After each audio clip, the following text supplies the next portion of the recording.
السلام علیکم ناظرین، میں ہوں آپ کی ہوسٹ عشاء رحمان اور آپ مجھے دیکھ رہے ہیں FM 4 کے ٹی وی کے پروگرام نازبت داریہ میں، جو پاکستان کا سب سے معتبر حالات حاضرہ کا پروگرام ہے۔ جس پروگرام میں ہمیشہ کی طرح میرے سوالات کے جوابات دینے کے لیے، ان پر اپنا بے لک تجزیہ کرنے کے لیے میرے ساتھ اسٹوڈیو میں موجود ہے ہمارے ملک کے ممتاز دانشور، سینئر کالم نگار، تجزیہ کار ادریس ناز صاحب۔ السلام علیکم سر۔ وعلیکم السلام۔ سر، ٹرانسجینڈر ایکٹ کی منظوری، پورا ملک سراپا احتجاج ہے، اور آپ کو کیا لگتا ہے کہ موجودہ حکومت نے اس حالات کی سنگینی کا اندازہ بھی نہیں کیا؟ تو کیا آپ کو لگتا ہے کہ آپ سمجھتے ہیں کہ حکومت نے اپنے تابوت میں ایک آخری کیل ٹھونک دی ہے؟ عشاء، اس وقت مجھے تو نسیم صادق صاحب نے باقاعدہ فون کیا، ہم لوگ پارٹی والے، انہوں نے کہا جی کہ آپ اس پہ پروگرام کریں۔ بلال شفیق صاحب ہیں، انہوں نے میرے ہوسٹ رہے، میں ان کے ساتھ لاہور میں پروگرام کیا کرتا تھا 2 at 5۔ انہوں نے اس پہ پروگرام کیا اور بھی دوستوں نے کیا، اور مجھے بہت سارے لوگوں نے کہا کہ آپ اس پہ پروگرام کریں۔ میں اس پہ بات بھی نہیں کرنا چاہتا تھا، یہ اتنا گھٹیا کام ہے موجودہ حکومت کا جو ان کے گلے پڑ گیا۔ یہ ٹرانسجینڈر ایکٹ جو ہے یہ 2018 سے چل رہا ہے۔ شہباز شریف نے مطلب یہ اس کے گلے میں آنا تھا، یہ یوں سمجھ لیں اس کے گلے کا توق بننا تھا۔ میں اس سے بہترین لفظ ان کے اس بارے میں نہیں کہہ سکتا۔ تو یہ اس کے گلے کا توق بننا تھا، جو آپ نے کہا نا کہ ان کے تابوت کا آخری کیل بننے والا ہے، اس میں کوئی شبہ نہیں ہے۔ ٹرانسجینڈر ایکٹ ہے کیا؟ مطلب یوں سمجھ لیجئے کہ یہ ہم جنس پرستی کا پاکستان میں فروغ کی انتہا ہے، اس کی معراج ہے۔ یہ کیا پوری دنیا میں ہر جگہ پہ ہے یہ، لیکن اس کو آئینی شکل دے دینا۔ اچھا، اس میں حکومت ایک پلی لے گی، وہ کہے گی یہ ایک مخصوص مطلب فیمیلز کے لیے، تو ایسا کچھ بھی نہیں ہونے والا۔ یہاں پاکستان میں آپ جب قانون سازی کر دیتے نا، میں آپ کو ایگزامپل دیتا ہوں، یہاں آپ ڈبل سواری کی اجازت دے دیجیے، اس کے بعد ہم موٹر سائیکل پہ 5 لوگ بیٹھ جائیں گے، کیونکہ آپ نے ڈبل سواری کی اجازت دے دی۔ تو ہم لوگ کوئی بھی آپ ہلکی سی ہمیں ریلیف دیں تو اس میں سے ہم باقی گنجائش نکال لیتے ہیں۔ اب اپنی مرضی سے مطلب اگر آپ یہ جنس پرستی کی اجازت دے دیتے ہیں اور اس میں کہہ دیتے ہیں یہ جو فلاں کے لیے تھا، تو ایک راستہ کھول دیا آپ نے۔ اور دیکھیے اس وقت یہ جو حکومت ہے نا، جس کو میں کہتا تھا کہیں کی اینٹ کہیں کا روڑا، بھانمتی نے کنبا جوڑا، اس میں مذہبی جماعتیں بھی شامل ہیں۔ اور مولانا فضل الرحمان صاحب، اب بچے پوچھ رہے ہیں مولانا فضل الرحمان صاحب سے، سوشل میڈیا والے، انہوں نے کہا جی مولوی صاحب کہاں گم ہو گئے ہیں؟ اور میں ڈاکٹر اعجاز بیگ صاحب سے گفتگو کر رہا تھا، میں نے انہیں بتایا، میں نے کہا مولانا نے واپسی کا راستہ نکال لیا ہے۔ آج مولانا نے ہلکا سا احتجاج کیا، انہوں نے کہا جی چونکہ موجودہ حکومت نے عمران خان صاحب کے خلاف کوئی کارروائی نہیں کی، عمران خان کو الٹا نہیں لٹکایا، اس لیے میرے تحفظات ہیں، میں حکومت سے ناراض ہوں، میں ان سے خائف ہوں۔ آنے والے دنوں میں آپ دیکھیے گا مولانا ایک پریس کانفرنس کریں گے، اسلام کا سہارا لیں گے کہ عمران خان صاحب نے، چونکہ وہ جو ان کے بیانیہ ہے عمران خان کا کہ میں لا الہ الا اللہ سے آپ کو نجات دلانا چاہتا ہوں، وہ جو اسلامک ٹچ ہے۔ اچھا، میں بار بار کہہ رہا ہوں، اور مجھے اس سے کوئی سروکار نہیں، اس سے نون لیگی ناراض ہوتے ہیں یا پی ٹی اے کے کارکن ناراض ہوتے ہیں۔ عمران خان اپنی کم علمی کی وجہ سے ایسی باتیں کر جاتا ہے، وہ قصدن ایسی باتیں نہیں کرتا۔ جب اس نے کہا تھا نا، میں نے بڑی غور سے وہ ویڈیو کہ میرے پاکستانیوں میں آپ کو لا الہ الا اللہ سے نجات دلوانا چاہتا ہوں، وہ کہنا یہ چاہتا تھا کہ لا الہ الا اللہ کی مدد سے میں آپ کو اس غلامی سے یا جو بھی اس سے نجات دلوانا، لیکن اس بندے کو پتہ ہی نہیں ہے، وہ بیچارہ روانگی، میں اس کا سپوکس مین نہیں ہوں، لیکن یہ دین کا معاملہ ہے، دین کے معاملے میں آپ کو غلط تشریح نہیں کرنی چاہیے، ایم ہی آپ کسی کو کافر قرار دے دیں۔ تو عمران خان کے جو کلب ہے آپ جا کے ملا رہے، میں نے اس روز بھی اس پروگرام میں کہا تھا، اس پہ بھی بڑے نون لیگ والے اپنی جگہ پہ ناراض تھے کہ جناب آپ نے عمران خان کو قادیانی کیوں نہیں قرار دیا، اور باقی جو لوگ تھے وہ اس بات پہ نالا تھے کہ جناب آپ نے اس موضوع پہ بات کیوں کی ہے۔ تو میں عرض کر رہا ہوں کہ مسلم لیگ نون والے اس سے نالا ہوں یا مجھے اس سے کچھ لینا دینا نہیں ہے۔ مولانا فضل الرحمان صاحب، انہوں نے حکومت سے علیحدگی کی راہ جو ہے وہ نکال لی ہے، ایک چھوٹی سی لائن انہوں نے ڈرا کر دی ہے۔ اب وہ مذہب کا سہارا لیں گے، انہوں نے کہنا جی کہ عمران خان چونکہ توہین رسالت کرتا ہے، اللہ کی توہین کرتا ہے، فرشتوں کی توہین کرتا ہے۔ عمران خان کی وہ باتیں ہیں نا جس میں اس نے کہا تھا کہ اللہ تو مجھے نبی بنانا چاہتا تھا، یا اللہ میری ایسی تربیت کر رہا تھا جیسے ایک نبی کی ہوتی ہے، اور یہ غلطی سے مجھے انسان بنا دیا، وغیرہ وغیرہ، جو عمران خان کی ایسی احمقانہ سی باتیں ہیں، ہم ان کو کہیں بھی ڈیفینڈ نہیں کر سکتے۔ تو اب مولانا اس کی پلی لیں گے کہ عمران خان، اور دوسرا وہ کہیں گے کہ عمران خان پہ غداری جو ہے آرٹیکل 6 اس پہ فکس ہوتا تھا، موجودہ حکومت نے نہیں کیا، وہ ڈر گئے تھے اس کی پاپولیرٹی سے۔ اب مولانا نکلیں گے حب الوطنی کا، اچھا وہ مولانا اس وقت وہ اس میں شامل ہیں۔ اور میں آپ کو بتاتا ہوں، یہ جو حکومت تھی نا عشاء، اس میں بہت ساری چیزیں تھیں۔ عمران خان صاحب نے جو بھی معاہدے کیے تھے وہ اپنی جگہ پہ ہیں IMF سے، یہ حکومت بہت سارے ممالک کے ساتھ کچھ چیزیں طے کر کے آئے تھے یہ لوگ، اس میں یہ بھی شامل تھا کہ انہوں نے اس ایکٹ کی منظوری انہوں نے دینی ہے۔ اچھا، اب یہ کر کیا رہے ہیں؟ آپ کیا سمجھتی ہیں شہباز شریف کو اس بات کا پتہ نہیں؟ جو وہ کہتے ہیں نا مشکل ترین فیصلے ہم نے کرنے ہیں، ان میں سے ایک مشکل ترین فیصلہ یہ بھی ہے، یہ حکومت کر رہی ہے یہ عالمی طاقتوں کو خوش کرنے کے لیے، ان سے پیسے لینے کے لیے، اپنے اللہ لینے کے لیے اور اپنی حکومت کو دعام بخشنے کے لیے، یہ انہوں نے کر تو دیا ہے۔ میں عرض کرتا ہوں پاکستان میں ایک بات پلے باندھ لیجئے گا آپ، ہم گناہ گار لوگ ہیں، مجھ سمیت سارے لوگ گناہ گار ہیں، لیکن یاد رکھیے گا یہ لوگ مذہب کے نام پہ، جو مسجد میں نہیں بھی جاتا وہ مذہب کے نام پر اور رسالت محمد صلی اللہ علیہ وسلم کی حرمت کے نام پر قربان ہونے کے لیے تیار ہے۔ میں نے آپ کو ایگزامپل دی تھی، وہ لوگ جنہوں نے پوری زندگی وضو نہیں کیا، اسے غسل کے اور وضو کے ارکان کا نہیں پتا، جسے آپ کہہ دیں گے کہ ایک پاگل ہے، نشئی ہے، جو بھی آپ کہہ دیں، لیکن آپ اس کے سامنے ذرا تھوڑی سی بے ادبی سے رسالت محمد صلی اللہ علیہ وسلم کا نام لے کے دیکھیں، وہ اپنی جان پہ کھیل جائے گا، ایک سیکنڈ نہیں لگائے گا۔ اچھا اتنا عشق ہے اپنے رسول سے، وہ لوگ جو کبھی عید کی نماز پڑھنے مسجد میں نہیں گئے، ان کی بات کر رہا ہوں۔ یہ لوگ مذہب کے نام پر اور رسالت محمد صلی اللہ علیہ وسلم کی حرمت کے نام پر کٹ مرنا اپنے لیے سب سے بڑی سعادت سمجھتے ہیں۔ اس ملک میں شہباز شریف صاحب جو ہیں وہ پولیس رات پہ چل رہے ہیں، انہیں نظر آ رہا تھا کہ عمران خان مجھے لے، تو انہوں نے یہ حرکت کی ہے مغرب کو خوش کرنے کے لیے، تاکہ مغرب جو ہے وہ میری سرپرستی کرے، انہیں پتا چلے میں تو بڑا لبرل ہوں، میں تو ان کے اشاروں پہ سب کچھ کرنے کو تیار ہوں، اور جتنی آزادی اس ملک میں ہے پاکستان میں، پیسہ آئے گا نا اس سے، جتنی آزادی اس ملک میں ہے، یہاں تو باقاعدہ قانون بنا دیا بابا، یہ کینیڈا نہیں ہے، آپ کینیڈا بنانے جا رہے ہو پاکستان کو، ایسا نہیں ہونا، یہاں ایسا ہو ہی نہیں سکتا۔ ایکٹ بنانے سے پہلے اسلامی جمہوریہ پاکستانی نظریے کو تو ان کو سامنے رکھنا چاہیے تھا۔ میں عرض کرتا ہوں عشاء، ایک تو یہ ہو جائے گا کہ یہ میری بات لکھ رکھیں، اگلے 2 سے 3 دن میں، اور شاید 2-3 دن میں نے زیادہ بتا دیے، اس میں کوئی ایک بندہ آپ کی کورٹس میں چلا جائے گا، بڑی عدالتوں سے رجوع کر لے گا، وہ ہائی کورٹ میں جائے، وہ سپریم کورٹ میں جائے، اور سپریم کورٹ اسے کالعدم قرار دے دے گی۔ یہ میں آپ کو پہلے سے بتا رہا ہوں، یہ ایکٹ جو ہے یہ اپنی موت آپ مر جائے گا، اس میں کوئی شبہ نہیں ہے۔ ابھی عوامی رد عمل اس پہ شروع نہیں ہوا ٹھیک سے، کیونکہ لوگوں کو اس کے بارے میں پوری اویئرنیس ہی نہیں تھی، لوگوں کو پتہ نہیں تھا، اور دوسرا لوگ سمجھ رہے تھے کہ یہ حکومت جو ہے صرف توجہ ہٹانے کے لیے نا، انہوں نے ایشوز جو ہیں، مطلب اس ملک میں اب دیکھیے بجلی کے بل آج آ گئے، ہمارا بل بھی آ گیا، اور اب کیا بتائے بندہ، یہ موضوع نہیں تھا کہ مطلب جس کو 600 یونٹ ہیں اس کو 48,000 روپیہ بل ہے، اس کا 47,900 کچھ روپے، تو یہ ہوا اس دفعہ۔ بھائی اس میں کون سی ایسی چیز آ گیا بجلی میں جو یک لخت 20,000 سے 48,000 روپے پہ بل چلا گیا؟ تو عشاء یہ ایشوز تھے، ہم بار بار کہہ رہے تھے کہ اس ملک میں جتنا مہنگائی کا طوفان آیا ہے، حکومت نے اس طرف سے توجہ ہٹانی ہے۔ تو یہ ٹرانسجینڈر آ گیا اس سے پہلے، تاکہ اس دفعہ لوگ جو ہیں وہ اس معاملے میں الجھ جائیں اور اس موضوعات پہ وہ ریلیاں نکالیں یا جو بھی ہو، تو مہنگائی کی طرف توجہ نہ جائے۔ بجلی انہوں نے یوں سمجھ لیجئے کہ 1 یونٹ جو پچھلے مہینے 25 روپے کا تھا، وہ انہوں نے کر دیا 50 روپے کا۔ تو ایشو سے توجہ ہٹانے کے لیے بھی ہوتا ہے۔ شاید حکومت مغرب کو یہ کہہ کے خوش کرنا چاہے کہ دیکھیں ہم نے تو آپ کے حکم کی تعمیل کر دی ہے، لوگوں کی توجہ ہٹی۔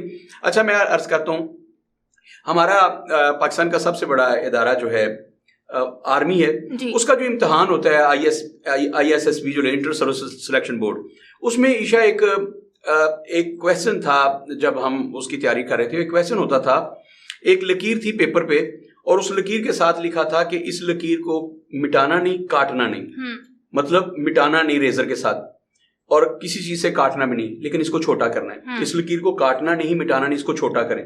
ہم بڑے حیران ہوتے تھے کہ اس کو کیسے کیا جا سکتا ہے، نہ اس کو مٹانا ہے ریزر کے ساتھ، نہ اس کو کاٹنا ہے، تو چھوٹا کیسے کریں؟ اس کا جواب بڑا عجیب سا تھا، اس کی بہت بعد میں مجھے سمجھ آئی۔ آپ اس کا جواب تھا کہ اس لکیر کے ساتھ بڑی لکیر ڈرا کر دیں، بڑی لکیر کہتے ہیں یہ چھوٹی ہو جائے گی۔ اچھا یہاں پہ ایک ایشو ڈرا کیا جاتا ہے یا ایشو ہوتا ہے، اس ایشو کو ختم نہیں کیا جاتا، اس ایشو کے ساتھ ایک بڑا ایشو جو ہوتا ہے وہ کھڑا کر دیا جاتا ہے، تاکہ لوگوں کی توجہ چھوٹے ایشو سے ہٹ کے بڑے ایشو کی طرف چلی جائے۔ ہمارے ساتھ بالکل ایسے ہی ہو رہا ہے اس وقت، ہم بہت سارے مسائل کا شکار تھے۔ جب سے یہ حکومت آئی ہے، جسے یہ مشکل فیصلے کہہ رہے ہیں، ہم نے کل اس پہ پروگرام کیا تھا کہ شہباز شریف اتفاق کی بات ہے، کیونکہ شہباز شریف تو ایسے لگتا ہے جیسے کہ جھنڈے پہ آیا کہ اس نے پیسے لیے، بے پناہ پیسے لیے، اور مسلم لیگ نون کو ختم کرنے کے جھنڈے پہ آئے جناب شہباز شریف صاحب جی۔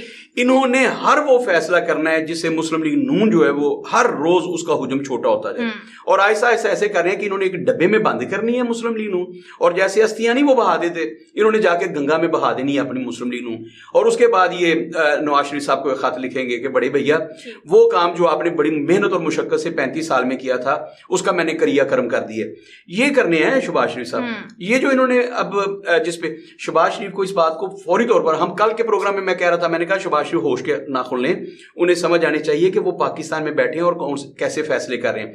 پہلی بات تو پاکستان کے عوام جو ہیں، میں بار بار کہہ رہا تھا عشاء، جب تک یہ پاکستانی نہیں بن جاتے. اچھا جو نون لیگ کے لوگ ہیں، کیا ان کو سمجھ نہیں آ رہی کہ شہباز شریف صاحب کیا کر رہے ہیں؟ سب سے پہلے آواز انہیں اٹھانی چاہیے. اسی طرح میں کہتا ہوں کہ پی ٹی آئی کے کارکن جو ہیں، عمران خان کوئی غلط کام کرے تو آواز انہیں اٹھانی چاہیے کہ عمران خان نے غلط کیا.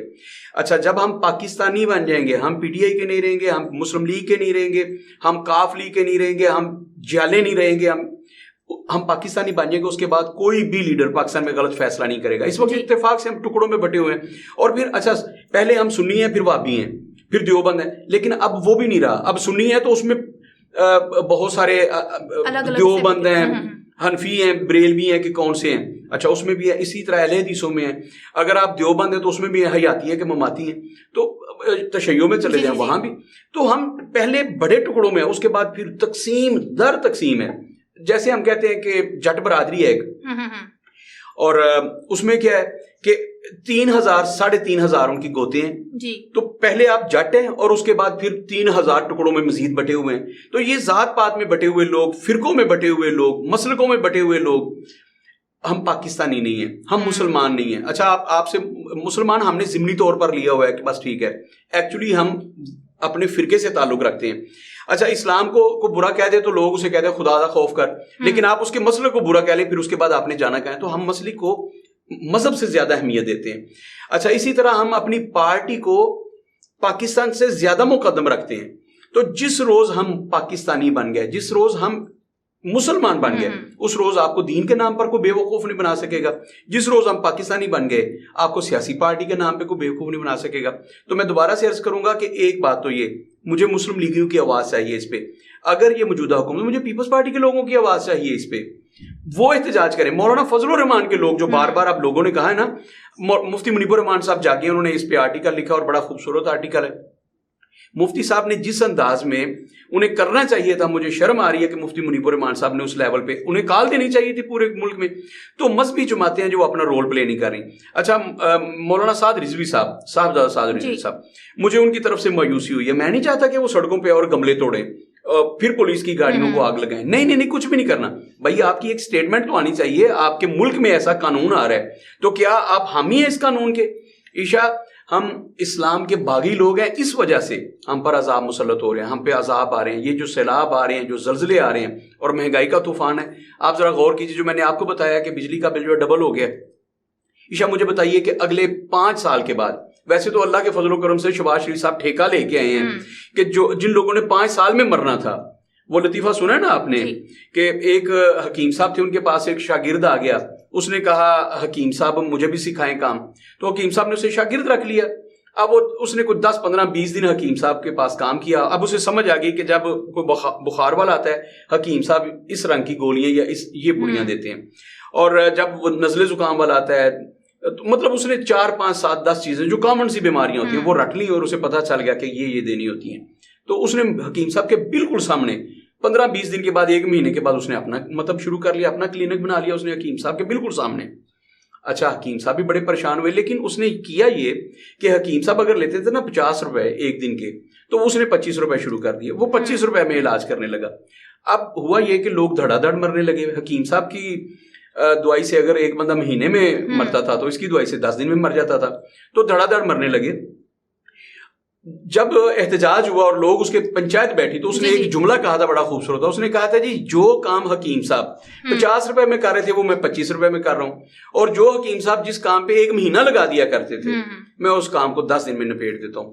تو آپ غور کیجئے گا، شہباز شریف صاحب جو کام کرنا تھا نا سب نے مل کے اگلے، جیسے میں کہا کرتا تھا کہ پیپلز پارٹی کو دنیا کی کوئی طاقت ختم نہیں کر سکتی تھی. بھلا ہو آصف زرداری صاحب کا، اللہ کے فضل و کرم سے انہوں نے پیپلز پارٹی ختم کر دی ہے. یہ جو چھوٹے میاں نا، بڑے میاں تو بڑے میاں، چھوٹے میاں سبحان اللہ جن کا نام شہباز شریف، اللہ کے فضل و کرم سے یہ اسی ابھی نے 6 مہینے ہوئے، پورے 6 مہینے ہوئے، 6 مہینے ہوئے آئے ہوئے، انہوں نے جو فیصلے کیے. اس کے بعد مسلم لیگ نون، آپ کو اگلے انتخابات میں اس کا حال پیپلز پارٹی جیسا ہوگا. جہاں سے پیپلز پارٹی، آپ کو میں نے بتایا تھا نا کہ ہمارے حلقوں میں پیپلز پارٹی 5-5 6-6 ہزار ووٹ سے ہارتی تھی. جہاں سے ہارتی تھی، مثال کے طور پر ایک 70,000 ووٹ ہیں، تو مسلم لیگ نون 75,000 ووٹ لے کے وہاں سے جیت جاتے تھے. پیپلز پارٹی کے 70-71,000 ووٹ ہوتے, 4-5 ہزار کا فرق ہوتا تھا. اب پیپلز پارٹی وہاں سے 2-3 ہزار ووٹ لیتی ہے. تو آپ اگلے انتخابات میں 2023 میں اگر ہو جاتے ہیں تو آپ دیکھیے گا مسلم لیگ نون پہلے انتخابات میں 20-25 ہزار ووٹوں سے ہارے گی, اور اس سے اگلے انتخابات میں یہ صرف 2-3 ہزار ووٹ لے گی. یہ شہباز شریف صاحب کا پالیسی. اور میں شہباز شریف صاحب کو دوبارہ آج کہوں گا, کل بھی کہا تھا کہ شہباز شریف صاحب ہوش کے ناخن لیں. اس ملک کا نام اسلامی جمہوریہ پاکستان ہے. آپ عوام کے ساتھ جو کر رہے ہیں, شاید عوام مہنگائی, بے روزگاری, غربت اس کو تو برداشت کر لے, لیکن اسلام کے ساتھ جو آپ کھلواڑ کر رہے ہیں اس کو قوم برداشت نہیں کرے گی. اور آپ نے اپنی تابوت میں آخری کیل ٹونک دی ہے. مجھے لگ رہا ہے کہ اب آپ لندن نہیں بھاگ سکیں گے, آپ کا بھاگنا مشکل ہو جائے گا. شہباز شریف کو فوری طور پر معذرت کر کے اس قوم کے ساتھ ٹی وی پہ آئیں, قوم سے خطاب کریں اور معذرت کریں, اس آئین کے بارے میں, اس آرٹیکل اور اس ایکٹ کے بارے میں وضاحت کریں اور اسے کالعدم قرار دیں فوری طور پر, اگر اس کو قانون کا حصہ بنا دیتے ہیں. اور آخر میں کہوں گا صدر عارف الوی صاحب سے, بے شک یہ بعد میں جا کے سینٹ سے منظور کروا لیں. عارف الوی صاحب کے پاس اگر یہ آئین منظور ہونے کے لیے جاتا ہے تو عارف الوی صاحب کو قطعی طور پر سائن نہیں کرنی چاہیے اس پہ. وہ ثابت کریں عارف الوی صاحب کہ وہ اسلام پسند آدمی ہے اور محب وطن پاکستانی ہے, وہ سچے عاشق رسول ہیں, اور کوئی ایسا آئین ان کے دستخط کے ساتھ اس ملک کے دستور کا حصہ نہیں بن سکتا جو اسلام سے متصادم ہو, اسلام کی روح کے منافی ہو اور پاکستان کے عوام کے جذبات کے خلاف ہو. میں عارف الوی صاحب سے بھی کہوں گا, اور شہباز شریف سے تو اب مجھے گھن آنے لگی ہے ان کا نام لیتے ہوئے بھی. شہباز شریف کو سمجھ نہیں آ رہی کہ وہ کس ٹرین میں, کس گاڑی میں بیٹھے ہیں, کھائی کی طرف جا رہے ہیں, کل بھی مثال دی تھی, اور 180 کی رفتار سے جا رہے ہیں اور اس گاڑی کے بریک بھی نہیں ہے. شہباز شریف کو سمجھ نہیں آ رہی, اقتدار جو ہوتا ہے اس کا نشہ ہی بڑا ہے. شہباز شریف کو اس وقت سمجھ نہیں آ رہی, وہ جا کے سر مولانا فضل الرحمان کو ضرور جاگنا چاہیے اور اس پہ اپنا رد عمل دینا چاہیے. اس کے علاوہ سر کل اوور آل پاکستان میں جماعت نہم کا رزلٹ جو ہے وہ آیا ہے, آپ کیا کہتے ہیں؟ وہ دیکھنے میں تو یہ ہے گجرانوالہ میں 60-70% اسٹوڈنٹس ایسے ہیں جن کی مختلف مضامین میں ری اپیئرز ہیں, تو آپ کیا کہتے ہیں اس رزلٹ کے بارے میں؟ یہ بچے فیل ہوئے ہیں, بڑی تعداد میں فیل ہوئے ہیں, 1 لاکھ سے زیادہ بچے فیل ہو گئے.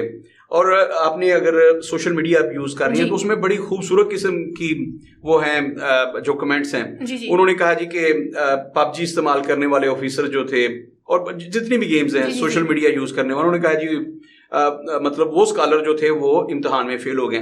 شرم کی بات ہے.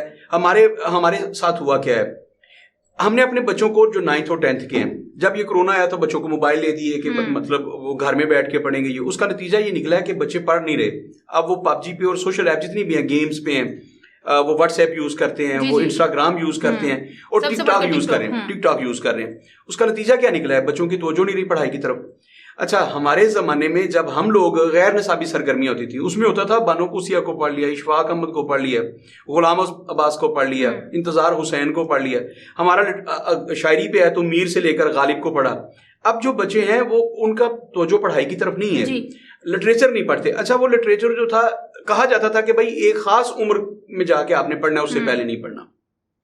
پھر گھر والے توجہ رکھتے تھے کہ انہوں نے جو لٹریچر پڑھنا شروع کیا ہے وہ کس حد تک مفید ہے اور کس حد تک غیر مفید ہے. اس کے باوجود منع ہوتا تھا. مجھے یاد ہے کہ میرا پہلا افسانہ تو میں میٹرک میں تھا جب چھٹی افسانہ میرا چھپ گیا تھا, تو مجھے بچپن میں لٹریچر, لیکن مجھ پہ کڑی نگاہ رکھی جاتی تھی اور احتجاج تھا. میری والدہ اس پہ احتجاج کرتی تھی کہ تم نے 8ویں کلاس میں نے ناول پڑھنی شروع, میں نے صفی الرحمان, اشتیاق احمد اور یہ سارے پڑھ لیے, مظہر کلیم عمران سیریز. اور اس کے بعد پھر میں نے میٹرک میں بانو قوسیہ سے لے کر سارے لوگ پڑھ چھوڑے تھے. تو میری والدہ احتجاج کیا کرتی تھی کہ تم غیر نصابی سرگرمی پہلے پڑھائی پہ توجہ دو. اور جب میٹرک میں میرے میتھ میں نمبر کم آئے تھے تو میری والدہ نے, مجھے یاد ہے کہ کتنا شدید احتجاج کیا. انہوں نے کہا تھا یہ تمہارے لٹریچر پڑھنے کی وجہ سے ہوا. لٹریچر کا مجھے فائدہ تو ہوا. ہمارے زمانے میں یہ پب جی ٹک ٹاک نہیں تھے. اب موبائل اپلیکیشنز ہیں, بچے کاش کے اس طرف. اب کتاب تو ختم ہو گئی ہے, بچوں کو پتہ بھی نہیں ہے کہ ممتاز مفتی کون ہے, بچوں کو پتہ نہیں ہے مستنصر حسین تارڑ کون ہے. آج کی پود کو آپ پوچھیے, ان کا پوچھیے عطاء اللہ عکاس میں کس اخبار میں کالم لکھتے ہیں, کسی کو پتہ نہیں ہوگا. تو ہم لوگ لٹریچر سے, ادب سے دور تو ہوئے ہیں, لیکن ہم جس سمت میں گئے ہیں, آپ کو پتہ نا انرجی ہوتی ہے, پانی اپنا راستہ خود بناتا ہے. تو جب ہم نے اپنے بچوں کو کتاب سے ہٹایا ہے تو اس کا نتیجہ یہ نکلا کہ انہوں نے ایک ایکٹیویٹی ڈھونڈی ہے. اب اس ایکٹیویٹی میں یہ جو 9th کا رزلٹ آیا, انتہائی شرمناک بات ہے یہ ٹیچرز کے لیے. میں پروگرامز میں جاتا تھا جب اسکول کے, تو میں کہا کرتا تھا کہ کرونا کے بعد اب جو ایگزام ہوں گے یہ بچے کے امتحانات نہیں ہیں, یہ بچوں کے ایگزامز نہیں, یہ ٹیچرز کے امتحانات ہیں, یہ ماں باپ کے امتحانات ہیں. ماں نے کیا کیا, باپ نے کیا, اور ٹیچرز نے کیا کیا. تو یوں سمجھ لیجئے کہ ہمارا پورا ایجوکیشن سسٹم فیل ہوا ہے, بچے فیل نہیں ہوئے, ماں باپ فیل ہوئے ہیں, اور ہمارے ٹیچرز فیل ہوئے ہیں. ہم بچوں کو سکھا نہیں پائے, انہیں بتا نہیں پائے, انہیں گائیڈ لائن نہیں دے پائے. اور ہم نے اس پہ پروگرام کیے تھے کہ CSS کے لیے ہمیں 150 بندہ چاہیے تھا, تو 2 بندے نکلے. آپ کو ہم نے پروگرام کیا تھا کہ پتہ نہیں کتنے ہمیں انسپیکٹرز چاہیے, سب انسپیکٹرز چاہیے تھے. جب Punjab public service commission exam لیے تو سب انسپیکٹر ہم نے 2 یا 3 نکال سکے اس میں سے. تو یہ شرمناک بات ہے. جو اب آپ پہلی بات تو یہ کہ ابھی میٹرک ہی نہیں بچے کر پائیں گے, تو ان بچوں نے جانا ہے مقابلے کے امتحانات میں, یہ بچے جا کے ملک کی بھاگ دوڑ سنبھالیں گے. تو عشا یہ ہم نے جو بنیاد رکھ دی ہے کرونا کی وجہ سے, یہ ایک بہت بڑی سازش ہوئی تھی. ہم بار بار کہہ رہے تھے کہ قوم جو ہے 20 سال پیچھے چلے گئی ہے ایجوکیشنل سسٹم میں. ہم 20 سال نہیں 50 سال پیچھے چلے گئے. امتحانات نے ہمیں بتا دیا کہ ہم نے بچوں کو پڑھایا نہیں تھا, اور جو ان دنوں ہم نے بچوں کو موبائل دے دیے اس کا نتیجہ آپ کے سامنے نکلا. اب موبائل بری چیز نہیں ہے, اس کا استعمال بری چیز ہے. لاؤڈ سپیکر بری چیز نہیں ہے, اس کا استعمال بری چیز ہے. تو جو کچھ ہوا ہے ہمارے بچوں کے ساتھ, اس کے ذمہ دار صرف بچے نہیں ہیں, سارے کے سارے ٹیچرز ہیں اور بچوں کے ماں باپ ہیں, والدین ہیں. ہم نے جو کیا تھا, جو ہم نے بویا وہ کاٹ رہے ہیں. اور میں بڑا متفکر ہوں اس بارے میں. میں نے پہلے بھی کہا تھا کہ ہمارے بچے جو ہیں جو ٹاٹ پہ بیٹھنے والے تھے انہوں نے اپنا ٹینیور پورا کر لیا. آج اس ملک کی بھاگ دوڑ, وہ ساری بیوروکریسی جو اس وقت ہے وہ ٹاٹ پہ بیٹھ کے آئے ہیں. جو مہنگے ترین اسکولز میں بچے پڑھ رہے ہیں وہ رزلٹ نہیں دے پا رہے. وہ تو آنے والا مستقبل جو ہے ہمارا وہ مجھے تاریک نظر آ رہا ہے. ہمیں فوری طور پر, اچھا شہباز شریف سے پھر وہ آپ مجھے یاد آ جائے گا, بھائی ان حکمرانوں نے کچھ کرنا ہے. یہ تو الو کے پٹھے اکٹھے ہوئے ہیں, یہ چوروں کا اور ٹھگوں کا ٹولہ ہے. انہوں نے تو کچھ نہیں کرنا, ان کے تو معاملات ہی کچھ اور ہیں. اس پہ سوچیں ٹیچرز اور والدین, یہ ماں باپ اور ٹیچرز مل کے بیٹھ کے اس پہ سوچیں کہ انہوں نے بچوں کا فیوچر کیسے بچانا ہے. حکومت نے تو اس سلسلے میں کچھ نہیں کرنا. ان کی توجہ تو ٹرانسجینڈر پہ ہے, ان کی توجہ تو لوٹ مار پہ ہے. یہ ظلم ہو رہا ہے اس ملک اور قوم کے ساتھ. باہر کیا انا للہ و انا الیہ راجعون پڑھ دینا چاہیے ہمارے سسٹم پہ. بڑی تیزی کی طرف ہم تباہی کی طرف جا رہے ہیں. جی ناظرین, آپ نے ہمارے سینئر تجزیہ کار کی گفتگو سنی. امید ہے آپ کو آپ کے بہت سے سوالات کے جوابات مل گئے ہوں گے. اسی کے ساتھ اپنی میزبانی شاہ رحمان کو اجازت دیجیے. اعلیٰ نگہبان.